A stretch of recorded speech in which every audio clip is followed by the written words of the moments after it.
Hi friends, welcome to Money Savings Money channel. நம்ம இன்னைக்கு பார்க்க போகிறது SBIயோட லைஃப் சைல்டு பிளான் அப்படின்ற ஒரு இன்சூரன்ஸ் ஸ்கீம் மாதிரி. இது வந்து ஸ்மார்ட் ஸ்காலர் அப்படின்னு சொல்லி கொடுக்குறாங்க. இதில் வந்து நம்ம குழந்தைங்களோட ஃப்யூச்சருக்காக நம்ம போடுற ஒரு ஸ்கீம் தான். இதில் நீங்கள் குறைஞ்சபட்சம் 50,000 வருடம் கட்டுற மாதிரி இருக்கும். இல்லை நீங்கள் வந்து 1 லட்சம் கூட கட்டலாம். இதில் வந்து 1 லட்சம் கட்டுறதுக்கான இது கொடுத்துருக்காங்க. இதை வந்து நீங்கள் 5 வருடம் தொடர்ந்து கட்டணும். 5 வருடம் மட்டும் கட்டினால் போதும். அதுக்கப்புறம் வந்து நீங்கள் கட்ட வேண்டிய அவசியம் இல்லை. குறைஞ்சபட்சம் நீங்கள் 5 வருடம் கட்டலாம், இல்லை 7 வருடம் கூட கட்டலாம் அப்படின்ற மாதிரி சொன்னாங்க. இதில் வந்து உங்களுக்கு 10 லட்சம் ரூபாய், நீங்கள் யார் இன்சூரன்ஸ் போடுறீங்களோ உங்களோட நம்ம பேரண்ட் யாரோட பேரில் போடுறோமோ அந்த பேரண்ட்டோட பேரில் தான் வந்து இந்த இன்சூரன்ஸ் கவரேஜ் இருக்கும். யார் வந்து இன்கம் ஏர்ன் பண்ணுறாங்களோ அவங்களோட பேரில் தான் இந்த இன்சூரன்ஸ் கவரேஜாக இருக்கும். இன்கேஸ் நம்மளுக்கு ஏதாச்சும் அப்படின்னா கூட நம்மளோட குழந்தைங்களோட ஃப்யூச்சருக்காக நம்ம சேவ் பண்ணுற ஒரு பிளான் இது அப்படின்னு சொல்லி சொன்னாங்க. இதில் 10 லட்சம் ரூபாய்க்கான ஒரு இன்சூரன்ஸ் கவரேஜ் இருக்குது. இது போட்டு உடனே நம்மளுக்கு ஒரு அந்த வருஷத்துலேயே கூட இந்த போடுறவங்களுக்கு ஏதாவது அப்படின்னா கூட நம்மளுக்கு இதோட அமௌண்ட் வந்து நம்மளுக்கு இந்த 10 லட்ச ரூபாய் இன்சூரன்ஸ் கவரேஜ் வந்துடும். அதோட நம்மளுக்கு இந்த 15 வருஷம் கழித்து வர அமௌண்ட் வந்து நம்மளோட குழந்தைங்களோட ஃப்யூச்சருக்காக இதை கொடுத்துருவாங்க.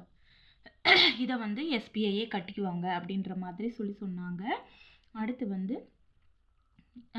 இந்த 1 லட்ச ரூபாய் இதில் வந்துட்டு நீங்கள் 5 வருஷம் கழித்து கட்டிட்டு நீங்கள் உடனே இதை ஃபுல்லாக வித்ட்ராவல் பண்ணுற மாதிரி இருந்தாலும் பண்ணிக்கலாம். அப்படி இல்லை நீங்கள் வித்ட்ராவல் 10% மெச்சூரிட்டினா உங்களுக்கு இந்த 5 வருஷம் கழித்து நம்மளுக்கு வந்து 6,71,560 ரூபா வருது.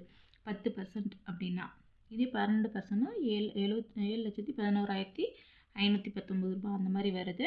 இப்போது நீங்கள் இதில் எடுக்கலை அப்படின்ற பட்சத்தில் இது நம்மளுக்கு இன்க்ரீஸ் ஆகிட்டே இருக்கும். அப்படி இல்லை எனக்கு எடுக்கணும், எனக்கு கொஞ்சம் அமௌண்ட் தேவைப்படுது அப்படின்னு சொல்லும்போது வருஷத்தில் ஒரு முறை மட்டும் நீங்கள் இதில் 15% எடுத்துக்கலாம். 15% மட்டும் நம்ம வித்ட்ராவல் பண்ணிக்கலாம். அப்படியே இது வந்து நம்மளுக்கு கண்டினியூ ஆகிட்டே இருக்கும். இது நம்மளோட இந்த 10 லட்ச ரூபாய் இன்சூரன்ஸ் கவரேஜும் வந்து அதில் இருந்துக்கிட்டே இருக்கும். அடுத்து நம்மளுக்கு இந்த அமௌண்ட்டும் வந்து இன்க்ரீஸ் ஆகிட்டே இருக்கும். நீங்கள் வருஷம் அதிகமாக உங்களுடைய அமௌண்ட் அதிகமாகிக்கிட்டே இருக்கும். இது நீங்கள் 15 வருஷம் அப்படின்னா உங்களுக்கு 17,41,856 ரூபா. இதே உங்களுக்கு 12% அப்படின்னு சொல்லி போடும்போது 22,09,870 ரூபா அந்த மாதிரி கிடைக்கும் அப்படின்னு சொல்லி சொன்னாங்க.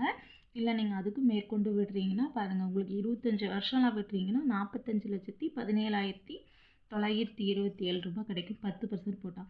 இதுவே 12% போடும்போது 84,37,039 ரூபா கிடைக்கும்.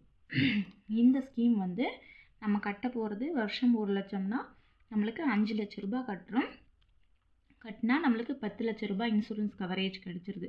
இது வந்து நார்மல் டெத் இருந்தாலும் சரி, ஆக்சிடென்டல் டெத் இருந்தாலும் சரி அப்படின்ற மாதிரி சொன்னாங்க. நம்மளுக்கு இந்த இன்சூரன்ஸ் கவரேஜ் கிடச்சிடும். ப்ளஸ் நம்ம பசங்களுக்கான ஃப்யூச்சருக்கான இந்த ஒரு அமௌண்ட்டையும் நம்ம சேவ் பண்ணி வைக்கிற மாதிரி இருக்கும். இந்த வீடியோ உங்களுக்கு யூஸ்ஃபுல்லாக இருக்கும் நம்புகிறேன். இதில் வேறு ஏதாவது டவுட்னா சொல்லுங்கள், நான் எனக்கு தெரிஞ்சது சொல்கிறேன், இல்லை நான் கேட்டு சொல்கிறேன். இந்த வீடியோ உங்களுக்கு யூஸ்ஃபுல்லாக இருந்துச்சுன்னா லைக் பண்ணுங்கள், ஷேர் பண்ணுங்கள், மறக்காமல் சேனலை சப்ஸ்கிரைப் பண்ணுங்கள். தேங்க்ஸ் ஃபார் வாட்சிங்.